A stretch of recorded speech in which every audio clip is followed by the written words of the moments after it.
I'm going to be honest with you guys. I know, alhamdulillah, you guys aren't going to mind my brutal honesty. One of the things that's concerned me as I came here, and every nation has its concerns, every country has its concerns, and we have some universal concerns, but something unique that I found here that I haven't seen in many other places, and it may be a phenomenon in the entire region, is that you guys are obsessed with over-the-top, super luxurious brands. Over the top.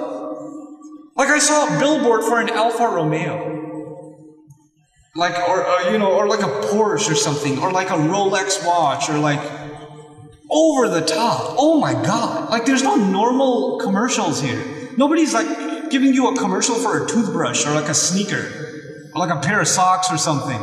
Everybody's like walking through a 7-star hotel and the water fountains on their side, and a hawk flies onto their arm, and and they check their diamond, and my God, and you know what that does to a society? You become obsessed with elite brands.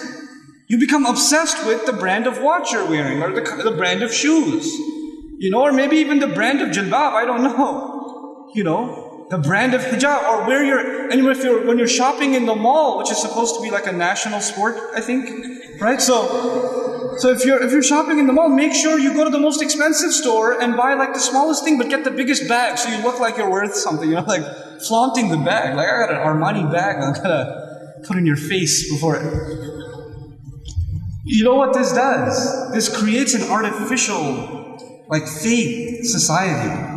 And it creates these standards that nobody can live up to. Nobody actually looks like those commercials, by the way. That's not real. All of that's fake. And people get so deluded by that. And then the people around them get deluded by that. If you're really going to be a sahib in this society, make being normal celebrated. Don't celebrate being over the top and posh and overly, luxurious. Celebrate normalcy. Celebrate being yourself. It's something cool. You don't have to be someone you're not. You don't have to live up to this fake standard of living that really nobody should be, that should be their normal state. It's not sustainable. It's not healthy for you to want that for your life. That's not a goal to live by. And by the way, if that's your goal, like you're always going to be smiling and like checking your brand name watch and then flipping on the giant screen TV and overlooking the balcony of this amazing hotel, and jump into the swimming pool and all of that. If that's the life you're dreaming about, you're going to live a miserable life.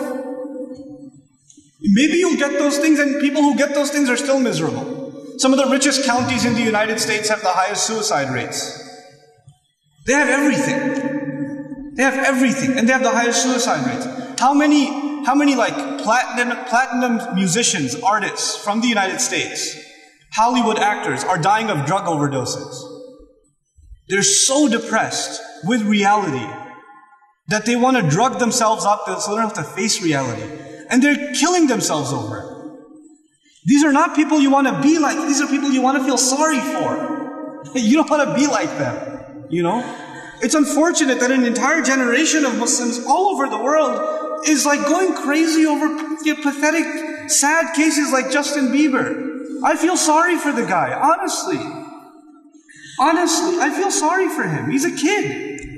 And they've set him up to, they've put this like crazy world around him. And people are like crying and like they're having spiritual experiences when he walks by and stuff. Like, why? Why? This is part of being sahib, being responsible citizens to your people. Setting a standard for what you should live up to. When you start not being so deluded by fashion, deluded by brands, and so deluded by the next material thing. Oh, I only have an iPhone 4, I can't be your friend. You have an iPhone 5. You can't be like that. Don't stand in line like 300 people outside the Apple store when the iPhone 5S comes out. Don't be one of those people. It's okay. You will be able to, I promise you, oxygen will still be available. You'll still be able to breathe and live your life if you're not the first one to have it.